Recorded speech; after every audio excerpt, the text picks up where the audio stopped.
Graduate University.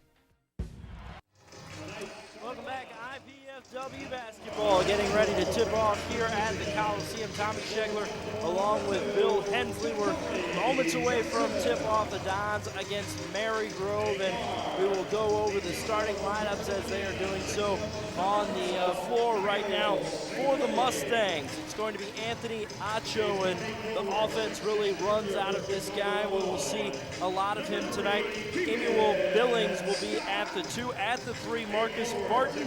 At the 4 will be Curtis Levy, a 6'5" forward out of Detroit. And Daryl Gay, they will look to get it inside to Gay all throughout when they're in the half-court sets. He is their tallest player in the starting lineup at 6'6". As we mentioned, the Mustangs a rather small bunch at this point, so the size advantage will be to the Dons. Looking over at the Dons starting lineup, Kyle Savely will start at the point guard position.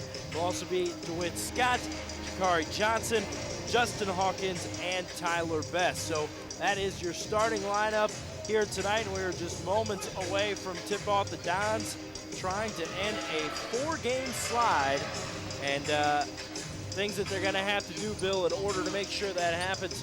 I'm sure at the top of the list to get off to a good start. Exactly. That's been a key situation in all their games. They've not gotten good starts, both in the first half as well as the second half. So it's really key tonight to get off to a good start offensively as well as defensively. And defensively, that's going to set the tone for the game tonight. I'd like to see some of those shots start to fall, because there are definitely no shortage of shooters on this Dons team. And, you know, you just like to see them finally start to get things going, because we know that the talent is there. Okay, we are about ready to tip off here from the Coliseum. Be Mr. Best in the center circle up against Gay. Daryl Gay, and the ball in the air, and here come the Dons' first possession of the ball game.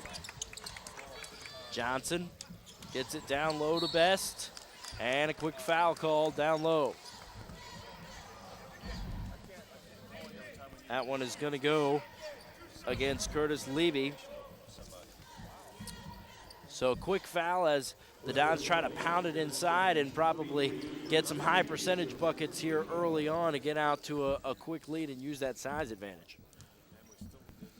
The Dons like to play that 3-man motion game. Tyler misses on the first. That's just a 56% free throw shooter so far on the year. And second one looked to be short, but it gets up over the front of the rim, goes in. So 1-0 Dons here early on. And here come the Mustangs for their first possession of the night. This is Billings. Now they swing it out to Barton.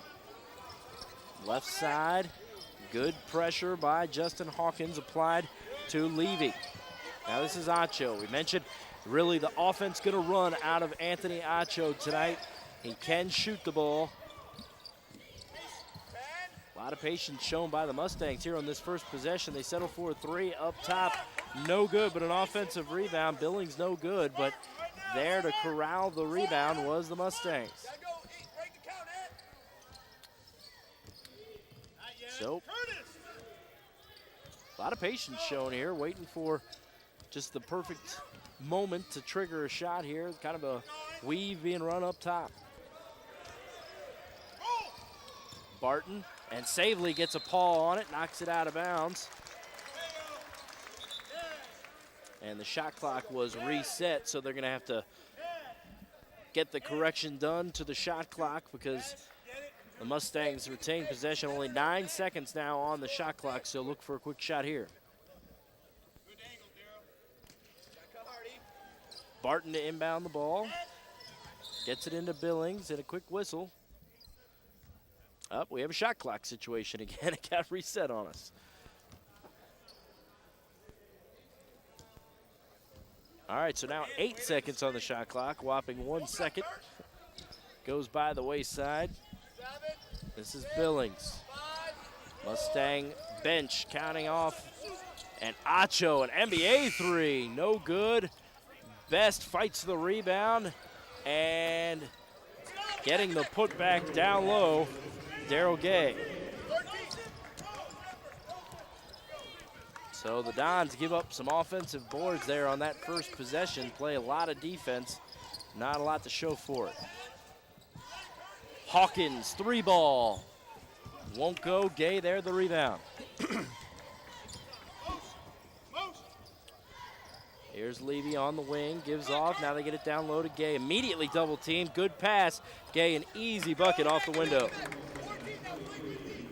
Good look out of the double team.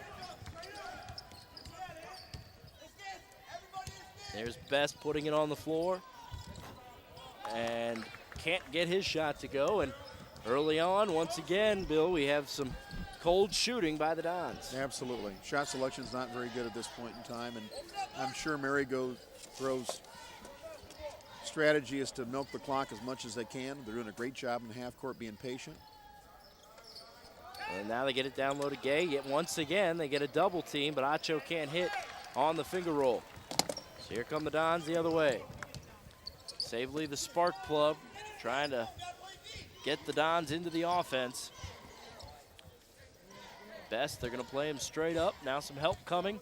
Backing down on Gay, and can't hit the little baby. Gets his own rebound, however. Scott, the 3. And still can't get it to go. Tommy, there's nothing like making shots, and you got to be able to knock those shots down. And they just can't seem to do it. Another day at the office so far for the Dons, and it's not one that they wanted to see repeated. Here's Savely off the steal, turns it over. It's one of the problems they have with Kyle is want to slow him down. So much energy there, but sometimes it's just not corralled and focused in the right direction. Billings gives off to Barton. Barton penetrates, gets the runner in the lane, and Mustangs out to a 6-1 lead here to start the game. Almost 4 minutes gone by, and not the start that Dane Fife, head coach of the Dons, wants to see. Savely a miss on the 3, and boy, they're corralling the boards as well, Bill. Yeah, they're just, IPFW is trying to shoot too quick, and there's so much pressure on the kids to do well and to shoot well, and it's showing up. You can see it in their faces. They're not relaxed. So here's Acho and Billings. They kind of run that weave up top, and you know, so far they've been patient, and at times it is Barton throwing the ball away, but they've been able to be patient, and they've given themselves, the Mustangs, a 5-point lead here in the early going. Media timeout on the floor. You're watching IPFW basketball on my TV. We'll be right back.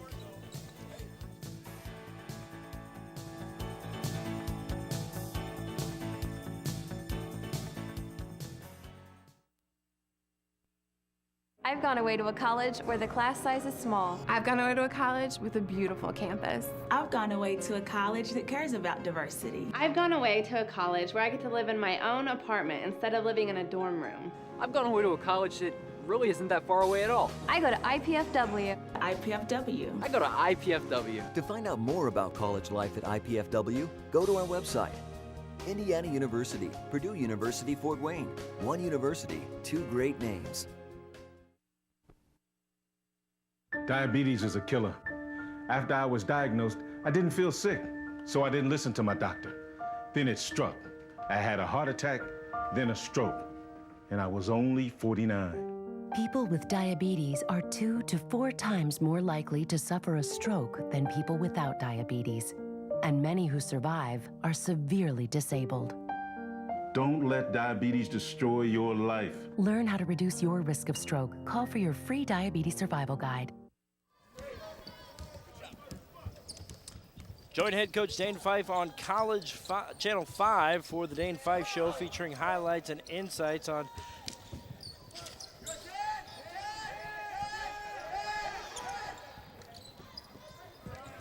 back to live action here at the Coliseum. Tyler Best gets a bucket to go out of the timeout for the Dons.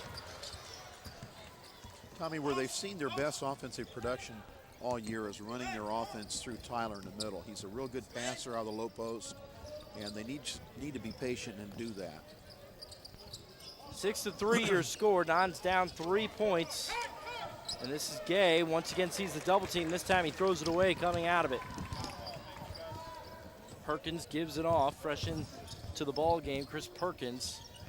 Best once again, shot fake. Once again, can't get the line driver to go. Perkins there for the board, but another bad shot thrown up. Hawkins runs it down in the corner, however. Here's Best on the block, working on Gay. That should be a mismatch. Got to go strong, and once again, Tyler having trouble with those should be high percentage shots within 2 to 4 feet.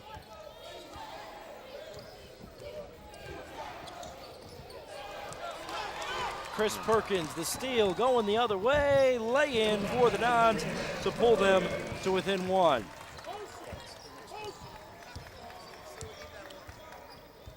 So, quick little run out of the timeouts for the Dons. 4-0 run gets them to within 1 point, and 3 ball on the way, gonna be short for Donnie Jones. Ball goes out of bounds and it's gonna go over to the Dons. Checking now in for the Dons, Demetrius Johnson, as well as Quentin Carruthers, Ron Burrows. Carruthers not in the starting lineup tonight. That's something that we don't normally see. And there's Best just powering over Gay. A little bit of a flop by Daryl Gay down low, and Tyler able to put it in, no problem. Dons retake the lead at 7-6. I mean, you can see a lot more pressure on the defensive side, but the Dons are double teaming down low. It's creating a little excitement, energy there. And as you can see right there, that double team causes Daryl Gay to travel, and so a turnover over to the Dons. Early on, though, shooting just 3 of 11 from the field, 27%. So once again, the shooting woes continuing in the early portions of this game with Marygrove. Here's Carruthers, Q baseline, no problem.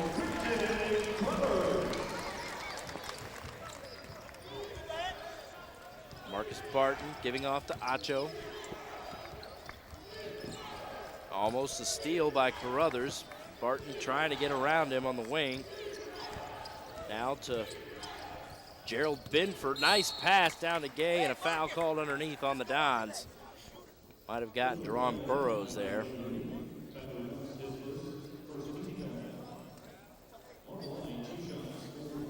I mean, Marygrove is a much improved team than what they were last year. They're showing real good patience in the half court.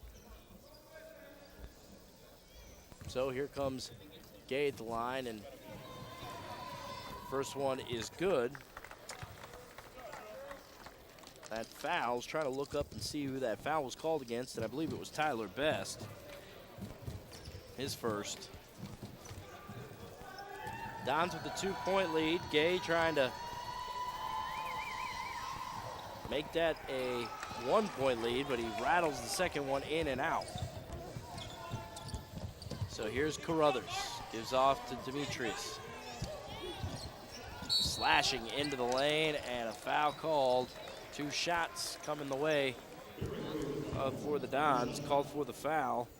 Down low, Daryl Gay. It'd be good for the Dons to be able to get him into some foul trouble. Second team foul, and here's Johnson at the line. First one is good. Make it 10-7, 3-point lead now for the Dons. It's just the second game for Demetrius Johnson as he puts both of those in.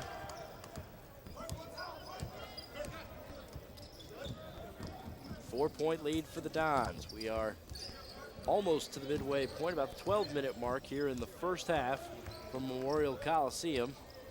IPFW trying to end a 4-game losing streak, hosting Marygrove here. Here's Barton, turnaround in the lane. Nice roll off the front of the rim. Shooter's touch, put the floater up there and it went.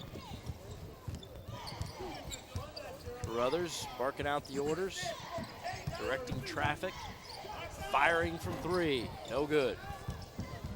Acho, the little guy, able to run down the rebound at just 5'11". Good patience shown there by the Mustangs. They had the ball deep in, but nothing but trees standing in front of them in way of Don defenders. So they pull it out, set it back up. Near steal here in the corner by Johnson, but gonna stay with the Mustangs when we come back from the timeout. Right now, Dons with a 2-point lead over Marygrove. We're about 8 minutes into this ball game, 12 minutes left in the first half when we come back here on my TV.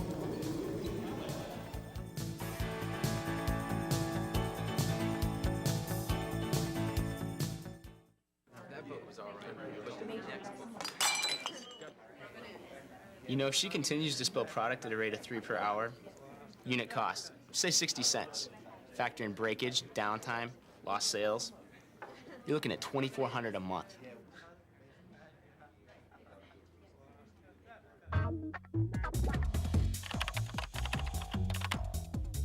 Indiana University, Purdue University, Fort Wayne. One university, 2 great names. Parents, there's something you can do to protect your kids from drugs and alcohol.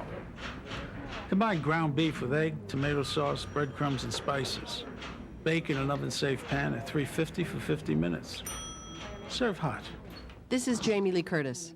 Children who eat dinner with their families are less likely to smoke, drink, or use drugs. So, have dinner together every day. Delicious. A message from CASA, the National Center on Addiction and Substance Abuse at Columbia University.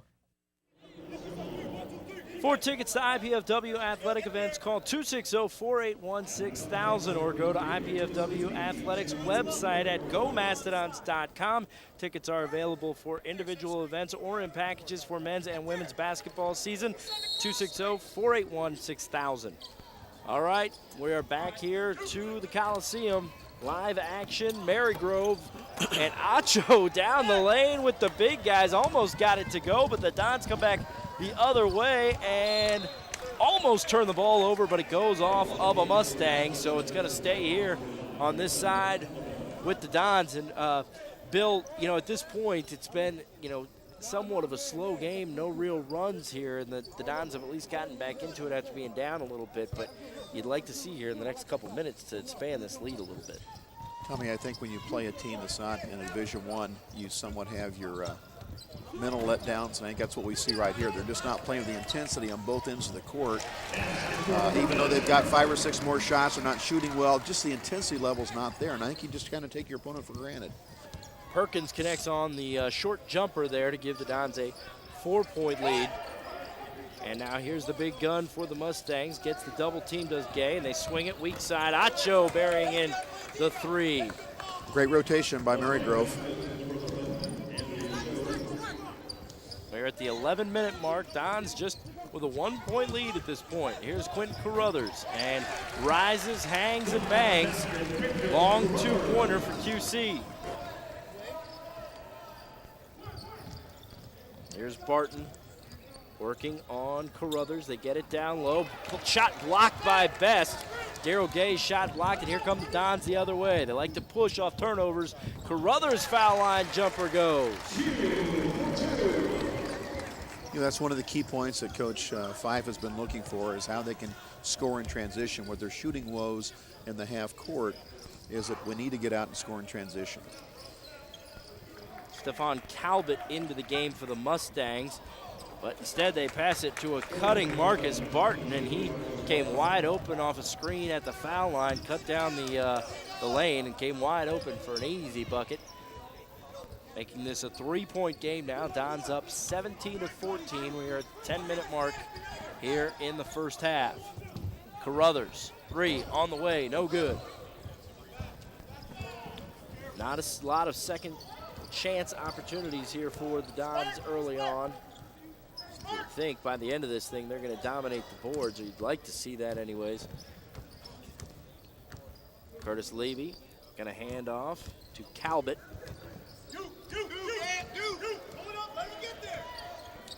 Coach Dave Sichterman calling out the plays here right next to us as they run the weave. 5 on the shot clock, and throwing it away was Acho after he fell to the floor. Zelko Egerick and DeWitt Scott get a check into the ball game now for Demetrius Johnson and Tyler Best for the Dons. Hopping off the bench, Benjamin Nagrevsky. It's a late ad for us here at Bill and testing our ability to pronounce these names. I think I got it right, though, Nagrevsky. Very good, Tommy. Should be playing for the Comets. Sounds like a Comets name, not a basketball name. Carruthers draws the foul on the drive. Tommy, the game so far has been like the Don season has been so far. They've had more shots than their opponents, but they've shot 10 percentage points less from the field as well as from the free throw line. So it continues those shooting woes. Today in practice, one of the things that Coach Feist wanted to preach is that let's make a few more passes in the half court. And I don't think tonight, because they get down early, they're pressing, or not patient enough yet in the half court to get those easy shots, those high percentage shots to get their rhythm back, get their confidence back. You can definitely see the rush that seems to be in the whole entire offense as they get into that half court. All right, so Carruthers knocks in the second, 18-14, Dons with a 4-point lead. And here come the Mustangs the other way. Levy, Acho now, looking it over, see what he's got. Real simple weave with a high post, high screen. Barton into the lane, won't go. Fight for the rebound, here come the Dons. They push it, they have numbers. And here comes Carruthers, one-handed stuff.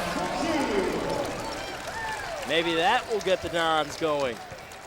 That's what they need, is those high percentage shots against scoring in transition. A third of their offense should come from the transition side of things. Nagrevsky kicks it out, Acho, and now Barton. Swing it, three on the way, no good. Won't go for Levy, and here come the Dons once again. DeWitt Scott holds it up. Now Carruthers. Egerick getting it deep, inside to Burrows. Burrows almost and one, but he'll go to the line to shoot two.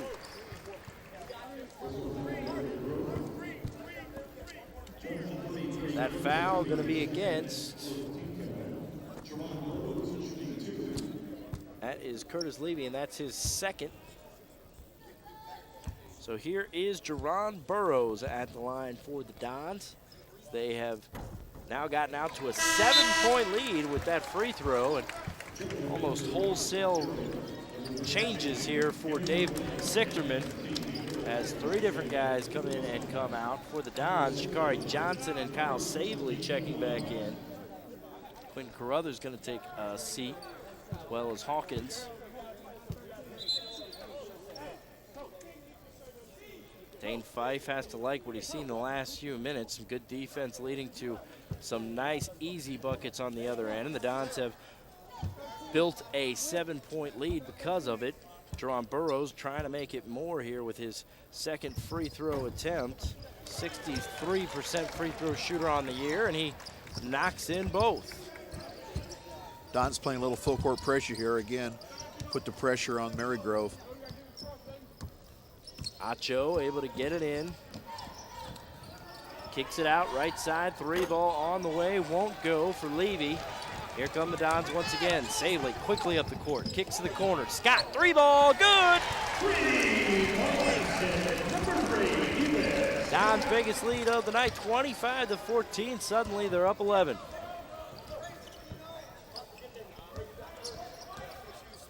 Go away from the full court pressure, really just kind of token pressure on that last possession. Acho throws up an errant shot, and the defense has stepped up in the last few minutes. Big time, Bill. Shot fake, Scott on the way. No, not this time. Coach Sichterman right in front of us here saying, hey, let's slow this thing down. What happened to that patience we were showing in those first couple minutes? This is Billings. And a foul going to be called away from the ball, I believe, against Zelko Egerick. It does go against Z. That will be his first foul, and we have a timeout on the floor. The Dons use some great defense and some good transition offense to build themselves an 11-point lead. That is where we will be when we come back here on MyTV.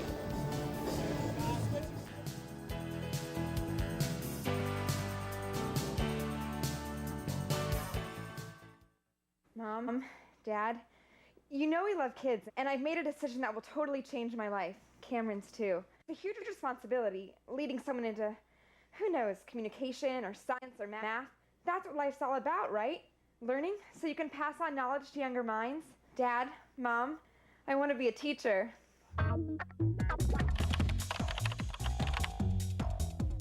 Indiana University, Purdue University, Fort Wayne. One university, two great names.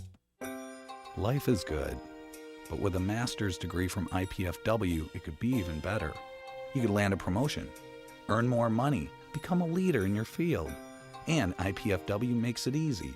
With affordable tuition, night and weekend classes, and more than 20 graduate programs from business to education to public affairs and more. Become the master of your future. Indiana University, Purdue University, Fort Wayne. Your graduate university.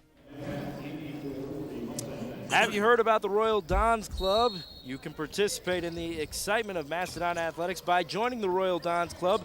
Royal Dons Club is IPFW's official athletic booster organization. Members enjoy a bunch of different stuff. For more, call 260-481-6894.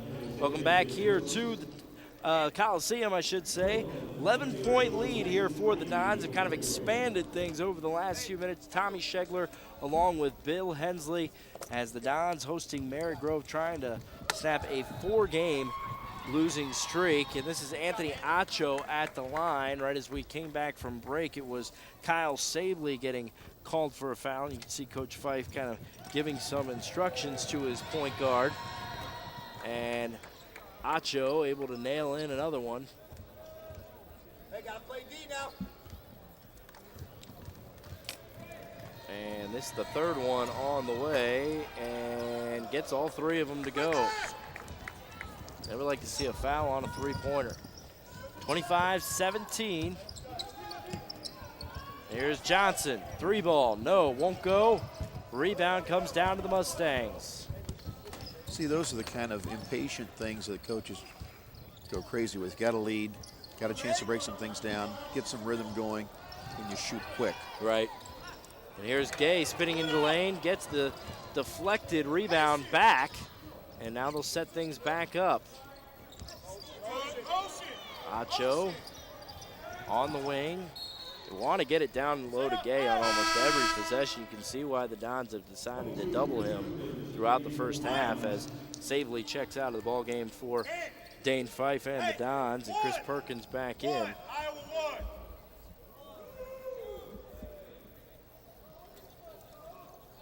Waiting for Jerron Burroughs to tuck in his shirt here. 6:17 left to go in the first half. 25-17, Dons with an 8-point lead. This is Binford. Binford loses the ball. Here comes Perkins. Pushes it up to Jakari. Jakari lob down low to Burroughs, and he loses it, but gonna stay with the Dons. Mustangs scrapping out there. Leon Mack fresh into the game for Coach Sichterman is one of the players that was involved in that play. Burroughs, double-handed stuff. Nice play. Hey, flashed wide open right in the middle of that lane and threw it down. So here's Billings to Gay. Falling down was Egerick, and that left it wide open for an easy one.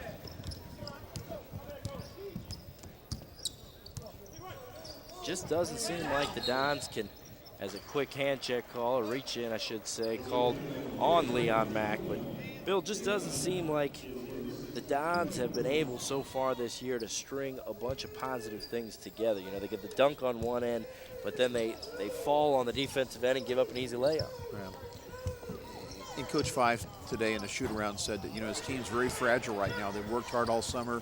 They've had some near misses here in the early part of the season, and they're a very fragile team from a mental standpoint. And so that's one of the things today I think you're seeing. We're just a lack of intensity. They're trying to find themselves, and so he's got to be real patient with them, and he is.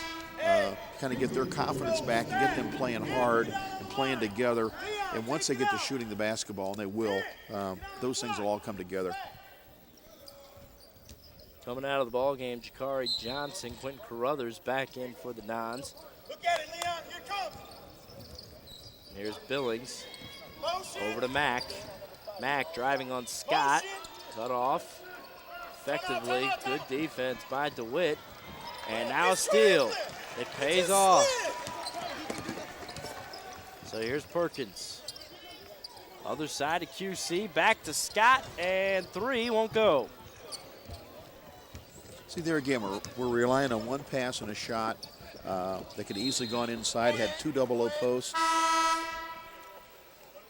Yeah, and in general, as the ball's going to save with the Dons here off the deflection out of bounds. But in general, the defense has been very good at times Very tonight. good, very good. But again, as you don't have the shooting percentages, you want to kind of work yourself into the basket and then away to get your shooting percentage, to get your rhythm going. Acho can't hit on the deep three from the corner, yeah. And it would seem like having the success on the defensive end should carry over to some easy shots on the other end. And a pretty shot by Perkins, fade away from the foul line, then toilet bowls around and finally through. Back up to a double-digit lead for the Dons at 29-19. Mustangs having some trouble getting into the offense here. And Billings working on Perkins. Now right side to Acho. And Benford walked with it. Okay, great defensive end by Tyler. Coach Fife really getting the players in and out of the ball game quickly, as now Hawkins places Egerick and Demetrius Johnson going to bring Perkins out of the ball game.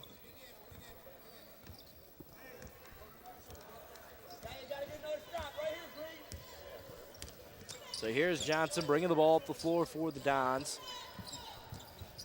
Scott, bounce pass, down low to Bess. He's double teamed, finds the guy on the weak side, and now Hawkins fouled as he went up for the slam. See, that's the patient inside-outside routine we want. We got the ball into Tyler, had a great pass the opposite side, we had a diving Hawkins in the low post, and all of a sudden, he's getting to the free throw line to get some things going. But that's the kind of patience and a half-court Coach Fife's looking for. Another timeout. Don still with the 10-point lead. Stay with us here on MyTV.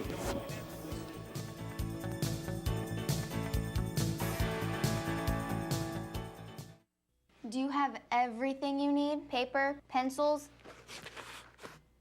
We only ask that you do your best. I made you a snack.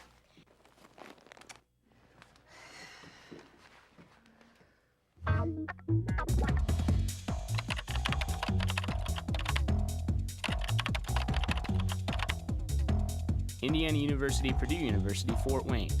One university, two great names. Today's children are growing up in a world with AIDS. Mama. A world where 11 million people have died and 30 million others are infected with HIV. Over 1 million of them are children.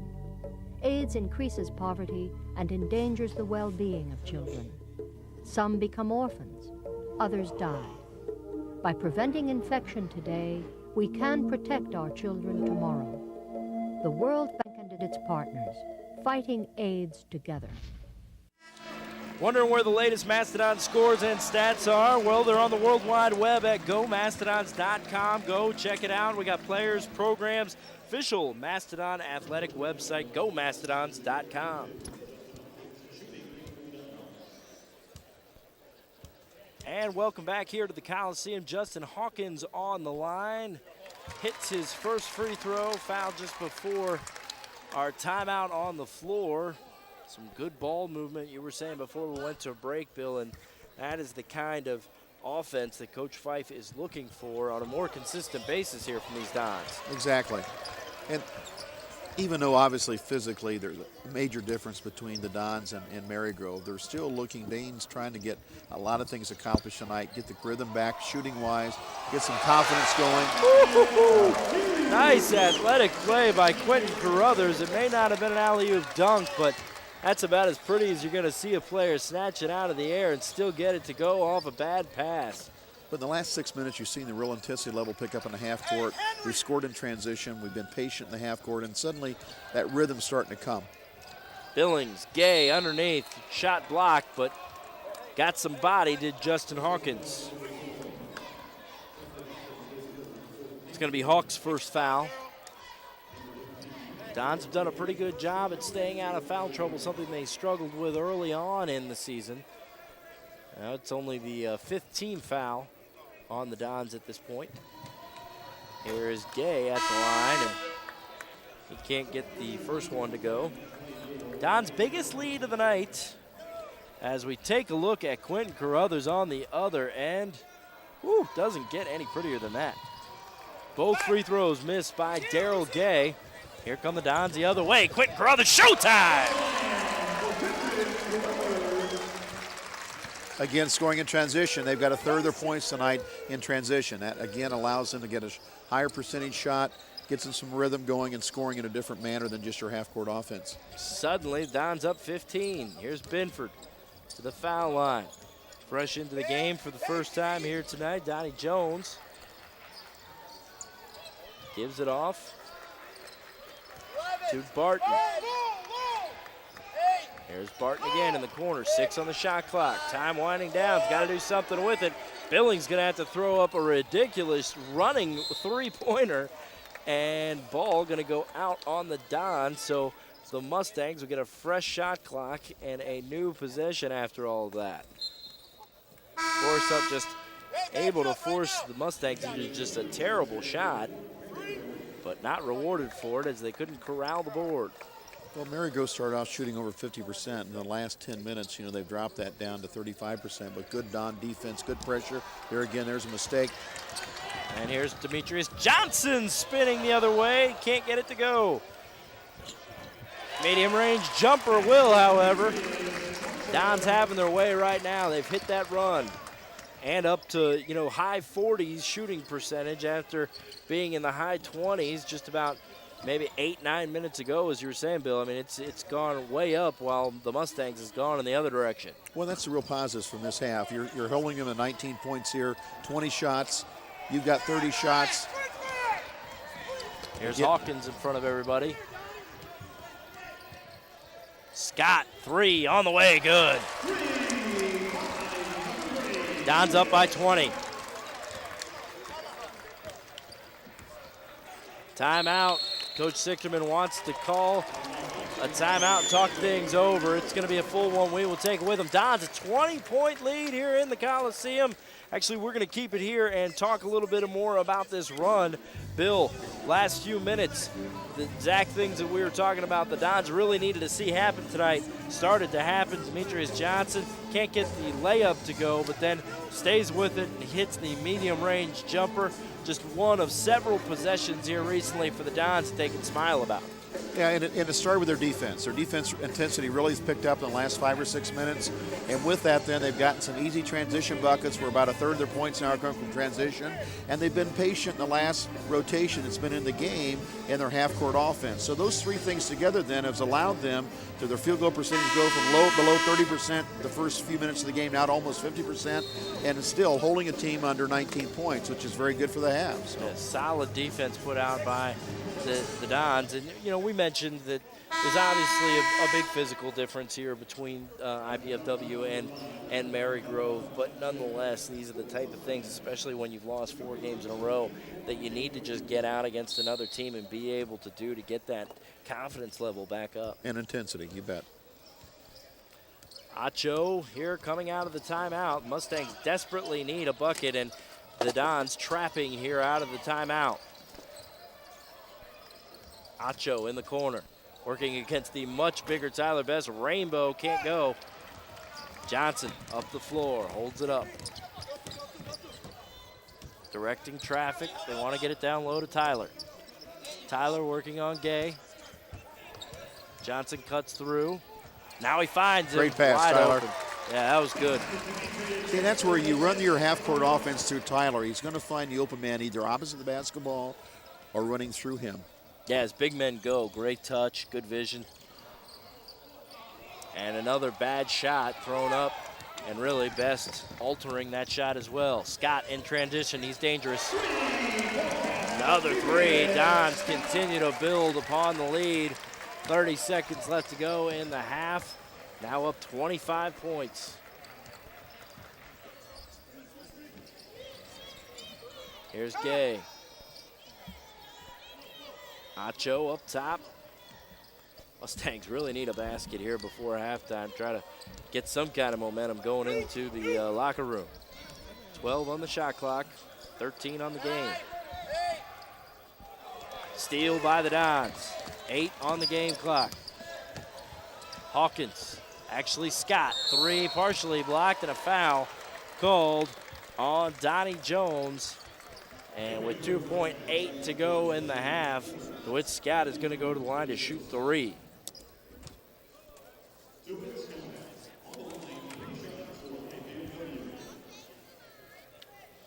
This is kind of a surprising stat. DeWitt so far this year, only 61% from the line. You'd expect a shooter like Scott to have a little bit more success from the charity stripe. Knocks in the first.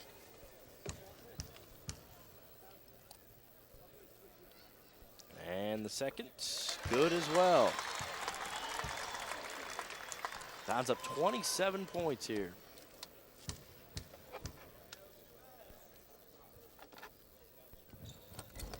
And the third one goes. That's going to help that percentage out that we were talking about. But again, they got to start somewhere to get the confidence back, get the rhythm going.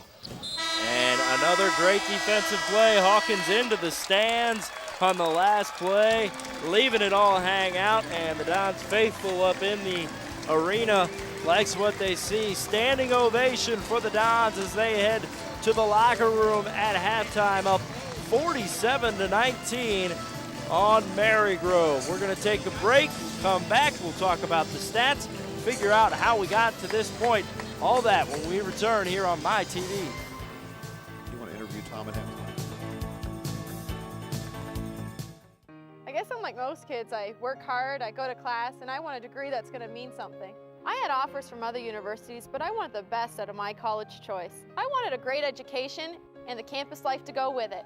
Student housing, Division I sports, I found it all right here at IPFW. Hey, this is my university, my life, so it's gotta feel right. I'm really glad I chose IPFW. I love it here. Go to their website. Indiana University, Purdue University, Fort Wayne. One university, two great names. Nothing gets my blood pumping more than a packed stadium, fans cheering, and the swish of a perfect basket. When I was diagnosed with colon cancer, it became an eerie silence. Early detection helped me, and it can help you too. Today, colon cancer can be treated with minimally invasive surgery, which will get you back in the game sooner than open surgery. I want you to meet my friend, Dr. Michael Harris, who's joined me in the fight. Good one, Coach. Each year, more than 145,000 Americans will be diagnosed with colon cancer. It's the second largest cancer killer in the United States, but it doesn't have to be. Colon cancer is preventable, treatable, and if found early enough, beatable. If you are over 50 or have a family history of colon cancer, speak to your doctor, get screened, and understand your treatment options. Heads up, Coach. Visit mybluestar.org and pass it on.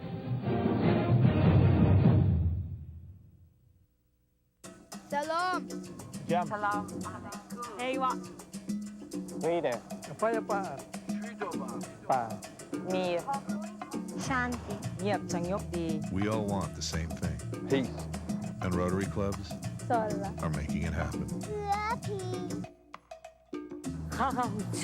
Through international scholarships for young people to promote peace and understanding La Fe. around the world. Rotary. Humanity in motion. Pizza! Pizza! I must eat. Wait, what is this? Capsicum anum? Agaricus bisporus? Allium cepa? Can we eat this? Peppers, mushrooms, and onions. Eat your pizza, man. Funny. Indiana University, Purdue University, Fort Wayne. One university, two great names. Halftime at the Coliseum. Dons in control here, up 47-19. Tommy Schegler with you, along with Bill Hensley. Bill, the owner of Jim Rat's basketball that is run out of Spies Fieldhouse. A lot of players have come through that particular program that you run, sir, and a lot of basketball that you've watched over the years.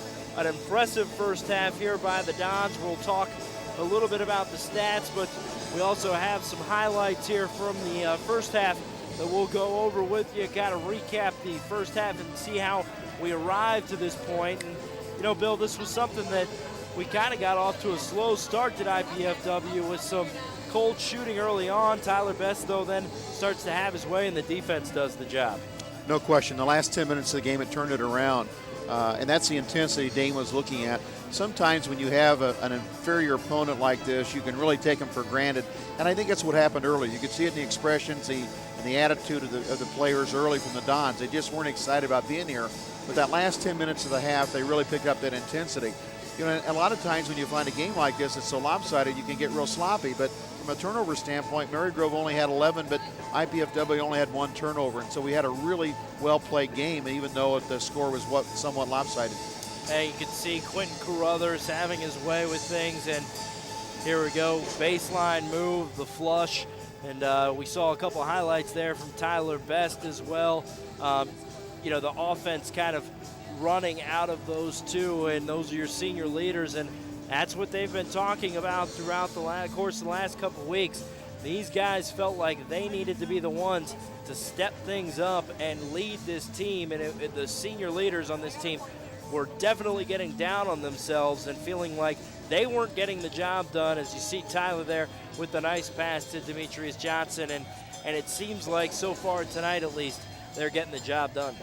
No question. You know, when you look in the season, they've had 74 more shots than their opponents. And again, they've out-rebounded from an offensive standpoint. Obviously, they're going to give up some more defensive rebounds because their shooting percentage has been so poor, but they've had the shots. Right. And I think what Dean's trying to focus now, let's get our balanced offense. Let's get our offense balanced from a transition standpoint.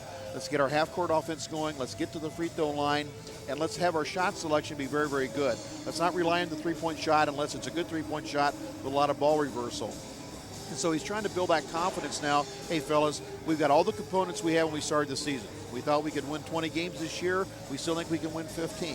But we got to start by doing the things the right way. And again, it's our patient, half-court offense, good transition offense when it's there, not turn the basketball over and playing great D. And I think he's seen that the last 10 minutes. He's been very pleased. 47-19 the score here at halftime. When we come back, we're going to talk over the stats and also going to ask Bill some questions about IU and Purdue basketball. Bill, all around the state, as it were, and other places for that matter, watching a lot of college basketball in person this year. And as there are a lot of Dons fans out there, there are also a whole lot of Hoosier and Boiler fans out there as well. So we'll get into all of that as the halftime show continues here on MyTV.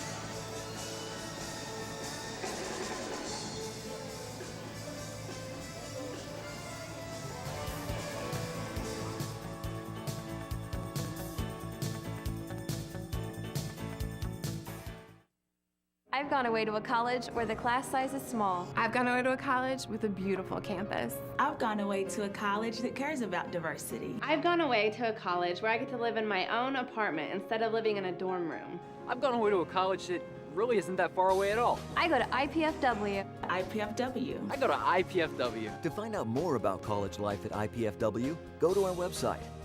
Indiana University, Purdue University, Fort Wayne. One university, two great names.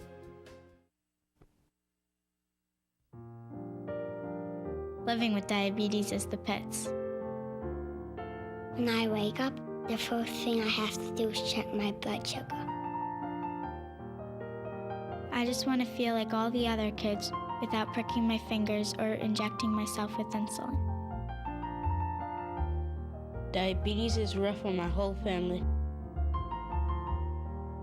When I was diagnosed, my mom couldn't stop crying. But imagine a cure. Right now, as many as 3 million children and adults are living with type 1 diabetes. They will never outgrow it. Some will face complications like kidney failure, blindness, and heart disease. That's why the science the Juvenile Diabetes Research Foundation is supporting is so critical. Imagine a cure.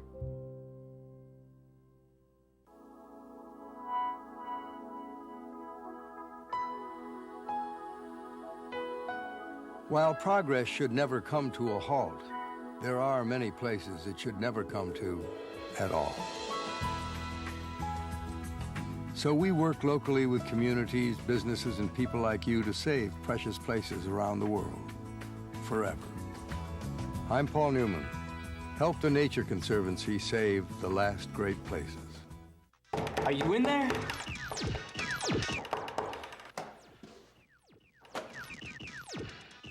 What's up? The show's at 7.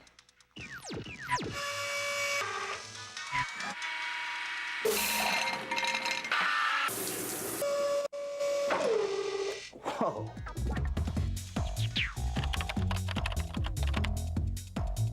Indiana University, Purdue University, Fort Wayne. One university, two great names. Welcome back to the Coliseum. Halftime, 47-19. The Dons handling Marygrove right now at the half. Tommy Schegler along with Bill Hensley will take a look at the halftime stats here and some impressive numbers that stick out as the Dons, as we talked about in the last segment, got off to a bit of a slow start in this game, Bill, but really turned it on at the last 12 minutes or so of the first half. Again, as we mentioned earlier, the last 2 minutes, the defense really kind of keyed our offense. The field goal percentage when IPFW started off the night was under 30%. When they picked up that defense where they're able to score in transition, get some easy buckets, and then became real patient in their half court when they didn't have that transition, their shooting percentage went up, and they're shooting 51.5% for the game, which is obviously one of the high points of the year for them so far. Their free throw percentage is up. It's 10 for 13. Obviously, from an assist standpoint, 9 to 5 has been very good, and they've out-rebounded Marygrove accordingly and had 7 major steals, again, with that half-court pressure, half-court trapping scheme. Their defense has really kind of keyed their offense. Yeah, that one really kind of jumps out at me as the high-pressure defense, something that Coach Fife loves, and they've done very successfully tonight. Looking at the leading scorers for each team as we look, Carruthers coming off of the bench really sparked things offensively and looked great out there. He's got 13, and then DeWitt Scott just continues to light it up from the outside. He's got 3 threes, and then in that last 2.8 seconds connected on 3 straight free throws to arrive at 12 points. So the Dons looking good right now, 47-19. And one other thing we wanted to get into here on the halftime show, Bill, we talked about the fact that you travel a lot around the state and other parts watching college basketball. You're at the IU game over the weekend. Tell me your impressions of the Hoosiers at this point in the season, first-year coach, and how it's all melding together. Well, we had Calvin speak at the Fieldhouse back in August, and I was really impressed with his philosophy of how he wants to play to the game, the kind of players he wants to recruit at IU. I had a chance last night to see them firsthand when they played Southern Illinois.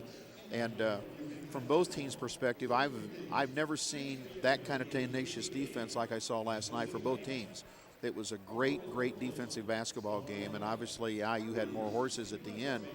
But at the same time, all the players have bought into his intensity, his hard-nosed effort they want. They're not scoring like they want to, and it shows in some of the statistics.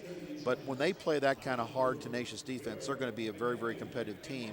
And obviously they've got scores coming. Right. But I don't think he's giving up at all this year and this season in terms of ability to put the ball in the hole. And they're going to find a rhythm just like the Dons are going to find their rhythm. But in the Kentucky game, for example, they had 20 more shots than Indiana, or Indiana had 20 more shots in Kentucky.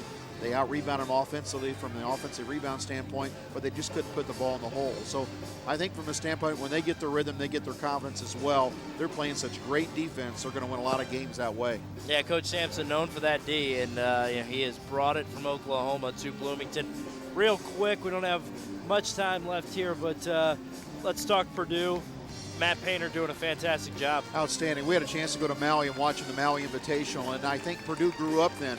They had a real confidence issue because they couldn't win on the road. Right. And they've been about a year and a half winning on the road before that.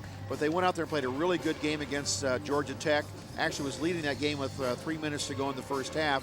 And got beat, but came back and won a big game against Oklahoma, another good game against DePaul, and ended up 2-1 out there. Right. Lander was the all-tournament team out there. But the team really grew up from a camaraderie standpoint, confidence standpoint, and it's carried over.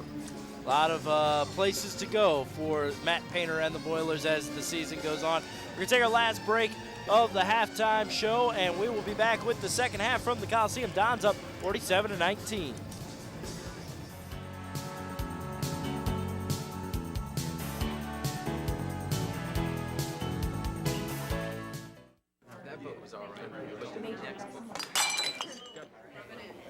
You know, if she continues to spill product at a rate of 3 per hour, unit cost, say 60 cents. Factor in breakage, downtime, lost sales, you're looking at $2,400 a month.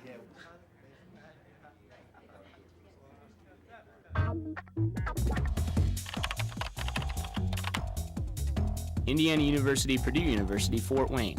One university, two great names. When it comes to dogs, cats, and kids, sharing just comes naturally. They share their toys, their beds, even their favorite snacks. But pets and people can share other things as well, like disease. Zoonotic diseases are illnesses that can be transmitted from animals to humans, like leptospirosis, or diseases that affect both people and pets, like Lyme disease. Fortunately, you can help reduce the risk by visiting your veterinarian. Your veterinarian can help protect against zoonotic disease and potentially harmful parasites. Most important, a wellness exam from your veterinarian twice a year can help detect, treat, or prevent health problems before they become serious. So share affection, not illness, and ask your veterinarian about zoonotic disease protection for all your loved ones. A message from the American Veterinary Medical Association and your local veterinarians. Each year, more than 145,000 Americans will be diagnosed with colon cancer. It's the second largest cancer killer in the United States, but it doesn't have to be. Colon cancer is preventable, treatable, and if found early enough, beatable. If you are over 50 or have a family history of colon cancer, speak to your doctor, get screened, and understand your treatment options. Heads up, Coach. Visit mybluestar.org and pass it on.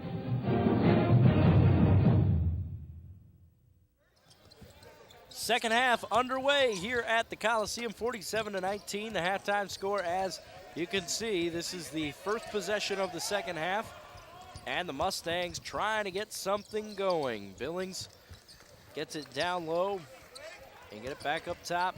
Billings working, and just like in the first half, Don Steele. Shakari Johnson all by himself the other way, can't get it to go. Ball batted around and will go back to the Mustangs. Tommy, coach has always emphasized that the first 5 minutes of the half are the key. And obviously you like to see that intensity right from the get-go, the big steal, a lot of deflections. And so Coach Fifes really wants to put that intensity on that from a defensive standpoint right from the get-go. I think that's been the most impressive thing of this game so far, is the intensity that the Dons have shown, as Savely has called for a hand check working on Acho. But the quick hands that they've shown, some of the steals they've come away with, if you could get that on a more consistent basis, it just leads to easy hoops on the other end. Billings, Barton. Now they reverse it. Down low to Gay. Double team comes immediately, as it has all night when Daryl Gay gets the ball down low. But they're in a great stance, great hands position, great movement, great help side. Again, like you said, there was a trap from the opposite corner. Levy spinning, trying to get something going. 6 on the shot clock, nice cut, and a tip in by Daryl Gay on the follow. And the Dons played 30 good seconds of defense there. Scott 3, quick shot won't go. But that's not the kind of shot that Dane wants. They don't have a problem taking a transition, but one pass and a shot is not what he wants to do in the half court. Barton shot on the way, no good. And here come the Dons the other way after the Hawkins rebound. Savely is fun to watch, you know. He likes to push the basketball. He really is. He just takes it up another notch, and I know it can give coaches headaches sometimes, because sometimes you just want him to slow down. But, man, as a spectator, it is fun to watch him. Here's Best. No problem against Gay, able to just back him down and put it in off the glass. And I think that's one of the reasons why Kyle started the night. He wanted to kind of score more in transition, see if he could push the basketball. He does a good job doing it. Sometimes he outruns his cutters. Yep. Yeah, you know, he always seems to provide some excitement, and when you have a struggling offense, somebody like that can really spark things. As the Dons get another steal on the other end and come back the other way. So here is Johnson hanging, but way short on the shot. Rare do you see a 4-foot jumper come up and airball, as Carruthers is going to quickly replace Johnson. 49-21 your score. Dons look like they will cruise easily and end that 4-game slide that's been haunting them the last couple weeks. Carruthers off the inbound. Great set.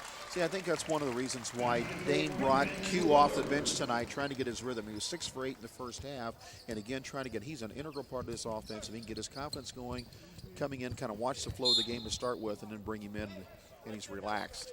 Well, it certainly has, you know, that's what he was going for. That is certainly been the case for him. It was great to call that a half-court set right there on the out-of-bounds plays. He just came in the game and was able to knock down that jumper. He looks very smooth tonight, very smooth and relaxed. 51-21, biggest lead of the game for the Dons. Acho down the lane, that's going to go the other way. Scott giving up the body, drawing the charge. And Anthony Acho is actually come over here to the sidelines and is holding his left wrist, so he's going to come out. And checking into the game, Stephon Calvert. I mean, I think that's what's key now from a coaching standpoint, is that you've had a chance to know exactly what your players can do. You've had a chance to see them in action for 11 games now. And now you got to make sure the mental psyche is there for them to fight through the second half of the season. And I think where you got a break here with finals being done. Scott can't hit. See, that's the second time he's had a quick shot in a half court. It's not what Dane wants. But I think from a standpoint, he's trying to get that confidence level back. They go on the road for 3 straight games here, going to Utah State that's had 30 straight wins there, non-conference games. So those are key things to get their confidence going, where they can go out there and pull a big game off on the road. 3 won't go for Levy in the corner, and Dons come back down again, looking to build on that 30-point lead. Tyler for 3, gets it to go. The friendly hometown roll. The home hoop's good to Tyler Best here at the Coliseum. Not the prettiest of threes, but hey, it counts nonetheless. And a charge. Hawkins, good position. We were mentioning the schedule. It's at Utah State, as you mentioned, and then Eastern Michigan and Wright State. And after that point, you get into a stretch of not to say that the games on the road won't be winnable games, but definitely a stretch of games where the Dons should be able to rattle some things off if they can just get things going. And you'd like to see them be successful on that road trip. And if they could come back here then, as Best gets it. Nice pass to Hawkins. Yeah, that was pretty. See, again, when you break down film with the players and can take that ball inside, Tyler's going to find those cutters, going to find the guy opposite, and that's where the players can see that you put the ball inside, you're going to get it back if you're open. Calvert knocks in a medium-range jumper. Yeah, that couldn't be more true, as we're going to get a lot of great substitutions. Exchange right there. And a foul called down low. Hawkins going to go to the line, and we're going to have a timeout. When we do, when we come back, the lineup going to look very different for the Dons, as a number of different guys checking in. We'll get you updated on that when we return on MyTV.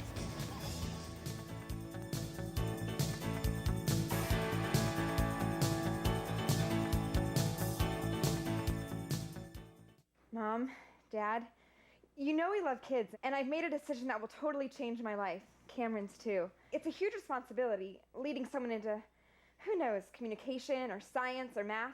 That's what life's all about, right? Learning so you can pass on knowledge to younger minds. Dad, Mom, I want to be a teacher.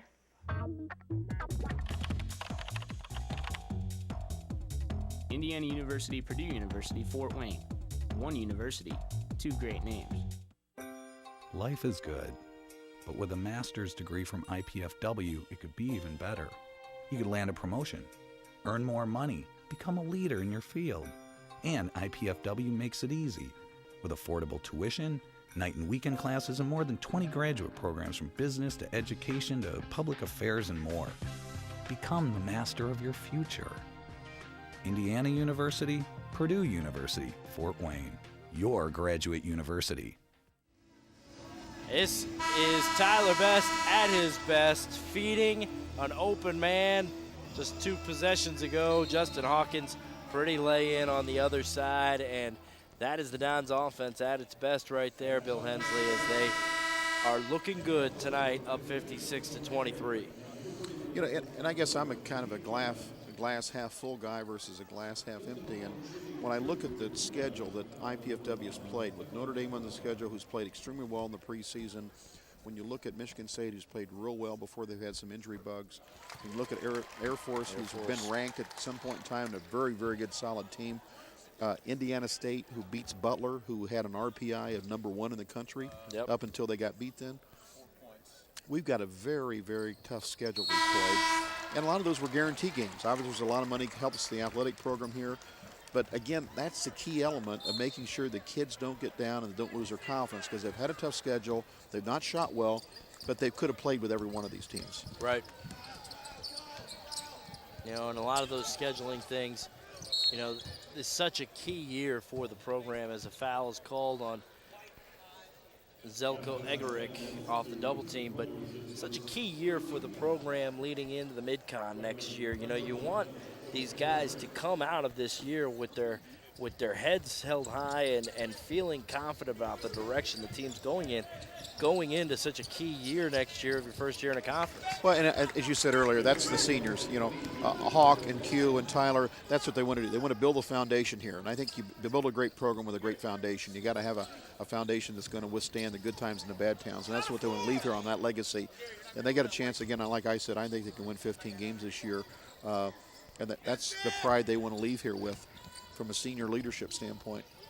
Here's Carruthers. Hits from the elbow. His stroke looks terrific. He's 8 really for 10 does. tonight. Very confident. I think it was a great move bringing him off the bench. Yeah. Having him see the flow, getting a blow with the action. 60-25 as things continue to balloon. And another steal for the Dons, and they come the other way. Savely. Lob down low. Carruthers there. Second alley-oop play in for QC tonight. And that one, Jerron Burroughs almost got in the way of, but nonetheless, QC puts it in and continues to roll. And another shot no good for the Mustangs. Kyle Savely so quick up the floor. Zelko, 3 for the big guy. No problem for the 6'9" forward out of Croatia. Near steal for the Dons once again. Daryl Gay there for the dunk after kind of a broken defensive play for the Dons. Almost got the steal. Tommy, IPFW is a very, very difficult team to defend when they can score in transition. And when they can push the basketball and score in transition like they have in the last 15 minutes, they're a very dangerous team. So here's Pat Lepper. He's checked into the game in this last time out. First action tonight. Fade away for QC, won't go. Burroughs just reaches right over to the defender. Can't get the putback to go. And here come the Mustangs the other direction. This is Billings. Trying to get it down low. Another double team as soon as Daryl Gay touches the ball. Barton, the runner, off glass, won't go. Here comes Zelko, outletting to Savely. Savely on Billings, pulls up. Long 2, no. And not sure that's exactly what you want. Not from your point guard. Timeout called by Dave Sichterman and the Mustangs, and he kind of looks up at the scoreboard and big sigh, and we're going to take a break here at the Coliseum. 65-27 your score. Stick with us for more second half action here on MyTV.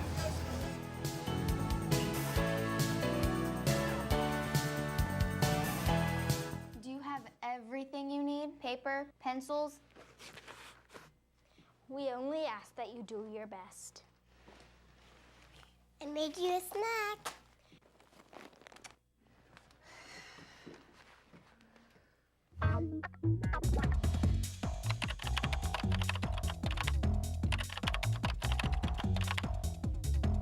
Indiana University, Purdue University, Fort Wayne. One university, 2 great names.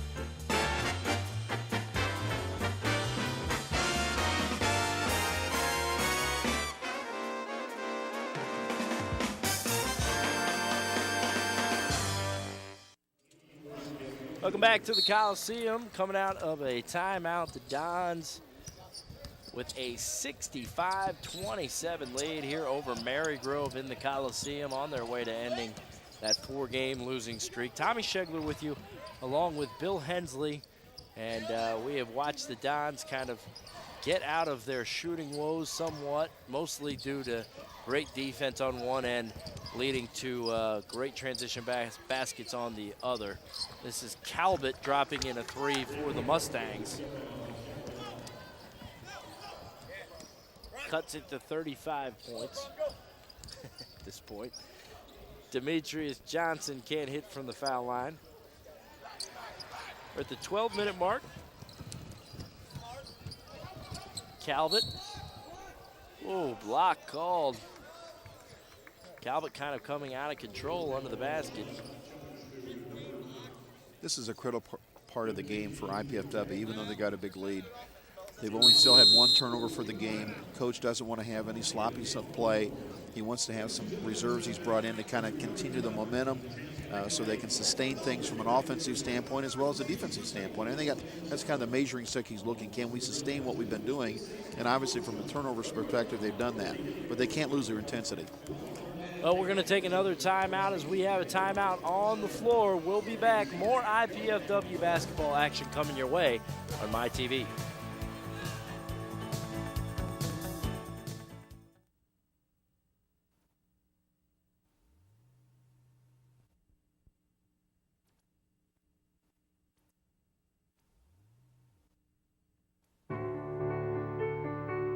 What's it like when you hear your calling?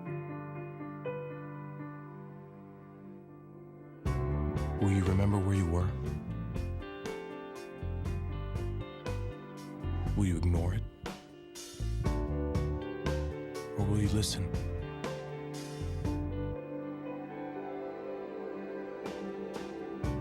What if it calls you to go halfway around the world? To share your skills? To serve people you've never met? To do things you never thought you could? What will you do when you hear your calling?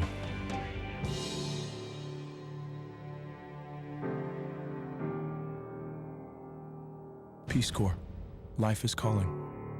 How far will you go?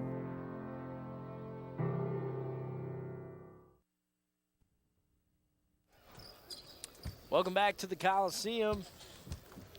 Second half action between IPFW and Marygrove.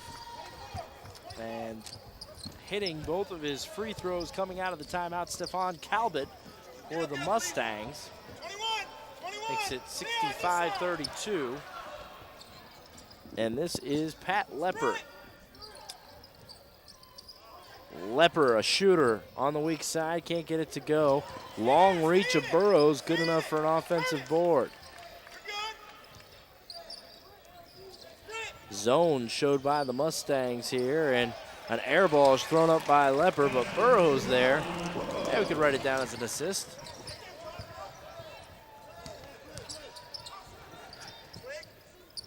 So here are the Dons manning up. Negrevsky back in, Benjamin Negrevsky. 3 on the way, rattled home by Curtis Levy. 67-35 our score here at the Coliseum, near steal by the Mustangs. Lepper left open, couldn't corral it. Now Eggerick, no good off back iron. Coming the other way, the Gary Brundage.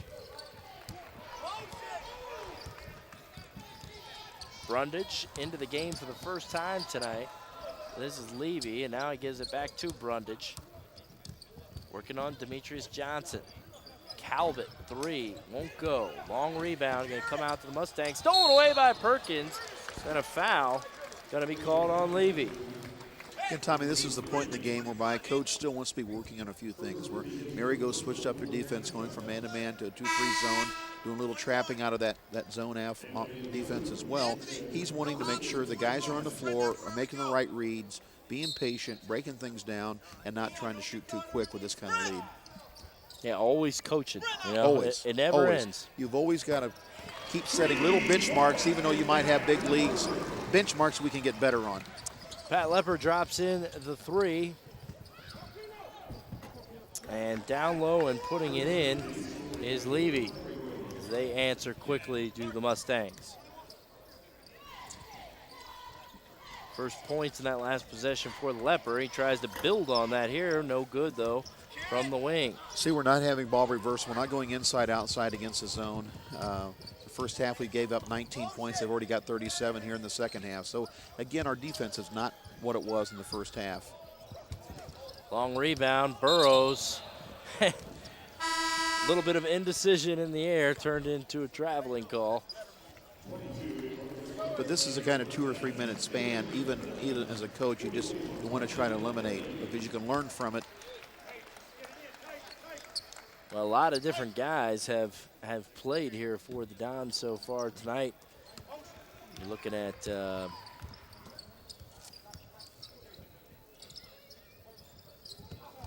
12 different players in there for the Dons at one point or another, and that's always good when you can get a number of different players in there, get some game time under their belt. Yep, get the rhythm back. 3 on the way, no good. And here comes Johnson. Johnson to the baseline. Oh, pretty play and one for Demetrius Johnson. Nice acrobatic layup. And it got clotheslined as he was on his way in. Nagrevsky. You know, I think when you look at the talent pool Dane's assembled with his underclassmen, he's very pleased with. I think giving them another year in the weight room in a summer program where they can lift weights and get stronger, quicker, faster from that standpoint. I think he's very pleased with the new recruits he's got coming in. He's very pleased with that. So, again, with the senior leadership he's given by Q and Hawk and Tyler, it's going to leave him in a great position from a standpoint of building a great foundation here. Well, you have to be impressed with the players that he's brought in this year. You know, I think that the one that I look at is Burrows, and I just think that in a few years, his upside's terrific. Yeah, I think in a few years he could be very tough for the Dons.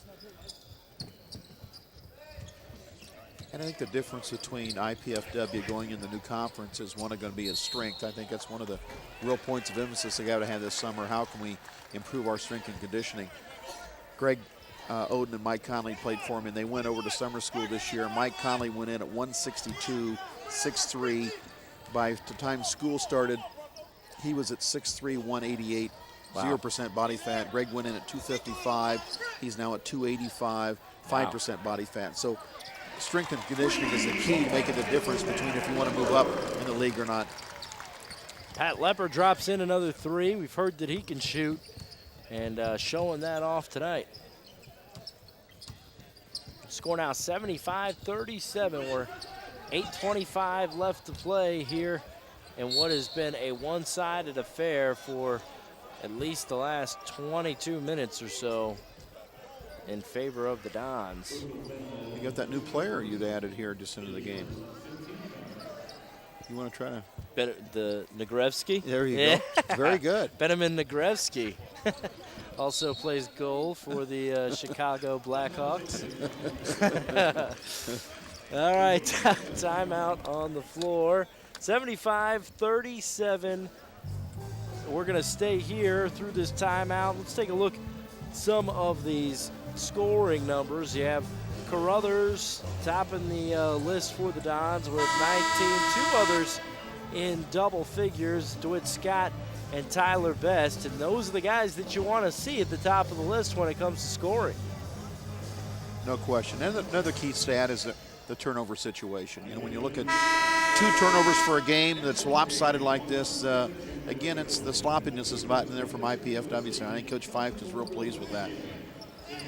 That was Pat Lepper dropping in one of his 2 threes that he has hit so far tonight, 2 of 5 shooting, and he's another one of those new players, and I know they're very high on him, and they just say that he can shoot it lights out. So as he gets more minutes, Dons fans should be able to see the reaps of those attributes that he brings to the table.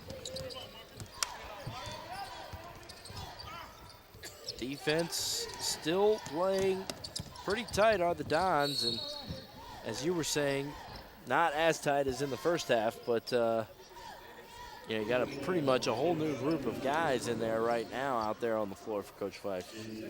You know, the other thing, Tommy, is when you're now 11 games into the season, and there's been a lot of exchanges of films with other coaches and other schools, and when they look at the shooting woes at IPFW, they've played them a different way the first 11 games of the season. We have a breakout game like this, and we get our confidence back. Suddenly, we can play a different style, and people have to defend us differently than what they did the first 11 games of the year, and I think you're going to see that. Take advantage of Q's stroke, taking advantage of Leper's stroke. Right. Getting those type of offensive things moved in transition, shoot higher percentage shots. I think you're going to see a big transition for us from a shooting standpoint. Well, we're going to take a break here at the Coliseum. 75-37 your score right now. Tommy Schegler, Bill Hensley back with more IPFW basketball on my TV. What's it like when you hear your calling? Will you remember where you were? Will you ignore it? Or will you listen?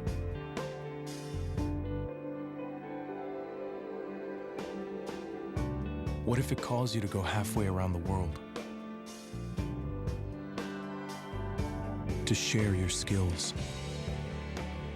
To serve people you've never met? To do things you never thought you could? What will you do when you hear your calling?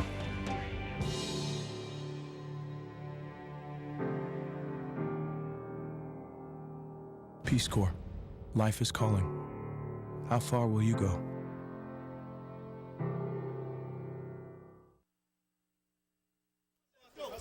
Back to the Coliseum. 7 minutes, 52 seconds left to go in this one. Don's in full control here against Marygrove. No problem in ending the 4-game slide that they came into this game with. This is Demetrius Johnson at the line for IPFW. Drops in the first.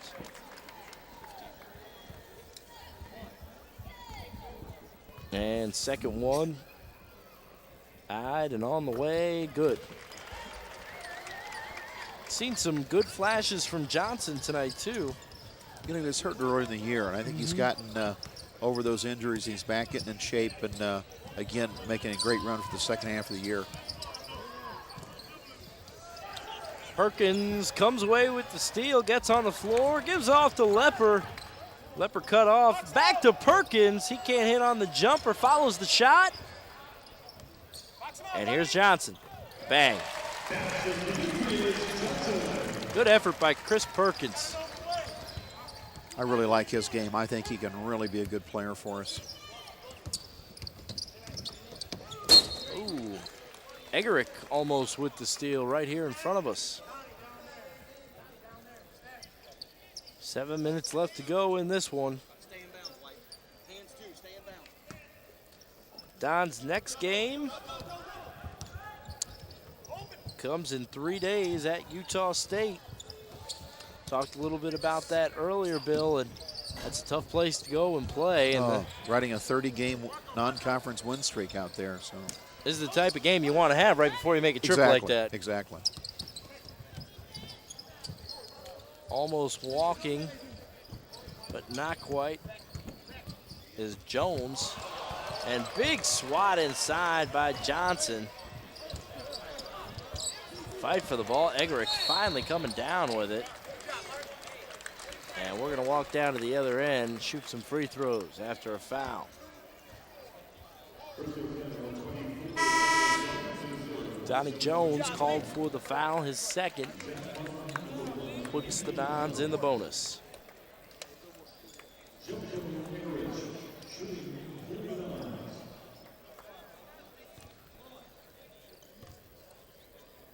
Now's the question when you start to talk about whether or not they're going to hit the century mark. 6:35 left to go, 20 points. Mr. Hensley, what do you think? I think they'll do it. All right.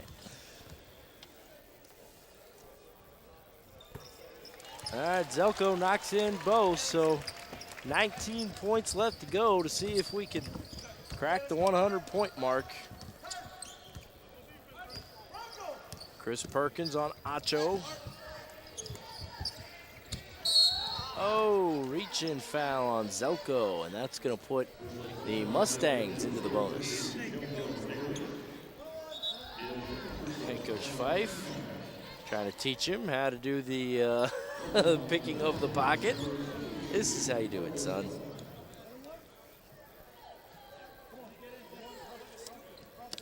Dane did that a time or two over the course of his career. He's one of the outstanding defensive players in the Big Ten. There's no question about that. I was kidding today. I said, I thought you guys had a great defensive team in 2002, but I think I saw a better one last night at Bloomington. What did he say? He just kind of laughed. He said, yeah, but we had Jeffries and Newton back there to block shots. Who do you think ends up better at the end of the Big Ten season? Will it be Purdue or will it be IU? I think they're very evenly matched. You know, if IU finds their offensive range, they could be a very, very dangerous team the way they're playing from the defensive standpoint. You know, Purdue just is lacking that additional size other than Landry and some experience. So if he gets in foul trouble, they're going to be hurting. Yeah, that's the one big thing with them when you look at them. If you can get Landry in trouble, exactly, they are in a world of trouble. Such a key element both ends of the court for them.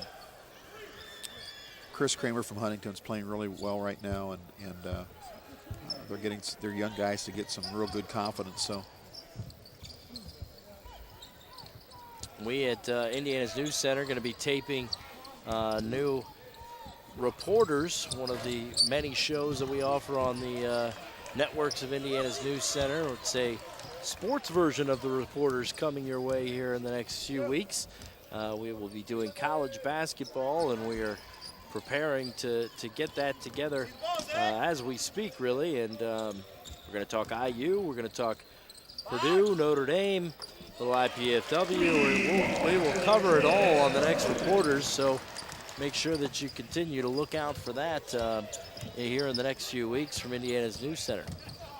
As now up to 84 points, Bill, with 5 minutes to go. But see, that was a great execution in the half court. They played the zone, they worked the ball around, they made 5 or 6 passes, got great ball reversal, and Chris was able to knock down the great shot there. And again, getting the rhythm, passing, attacking the basket the right way allows you to do that. That quick shot is just not good for anyone. Drives the coach crazy.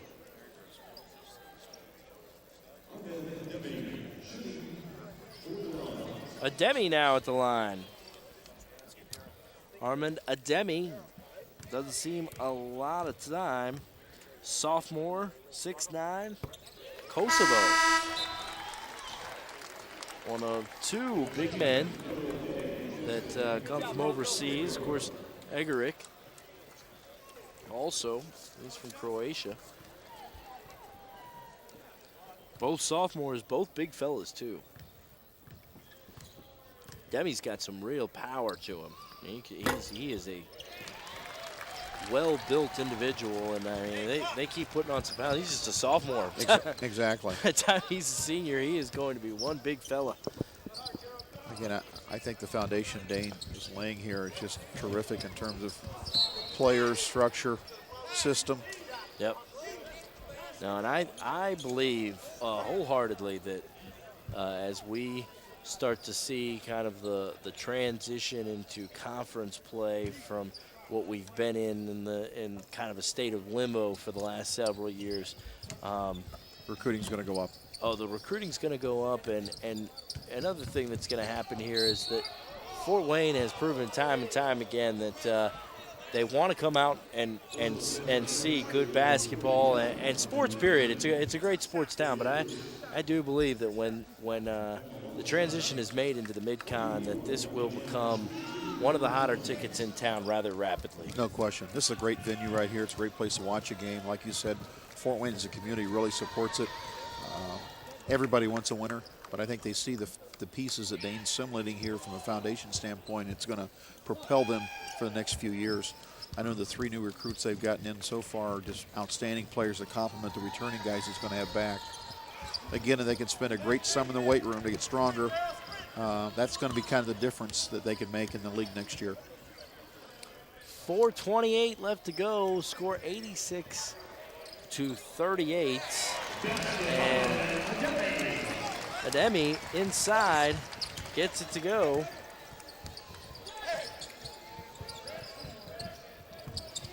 Here's Gay working out of that double team as he has all night. And a great rotation from the opposite side in the defense. So yeah, two guys there. Lepper off the nice pass. Demetrius Johnson, nice bounce pass. 10 points to go. 90-38 now. Don's looking for 100. Forcing a pass inside Binford. And hopping off the bench for the Dons and going to be in the game for the Dons when we come back from this timeout. Terry Jenkins, freshman forward out of Muncie, walk-on. We will take a look at Mr. Jenkins and check out the last 4 minutes of this game when we come back on my TV.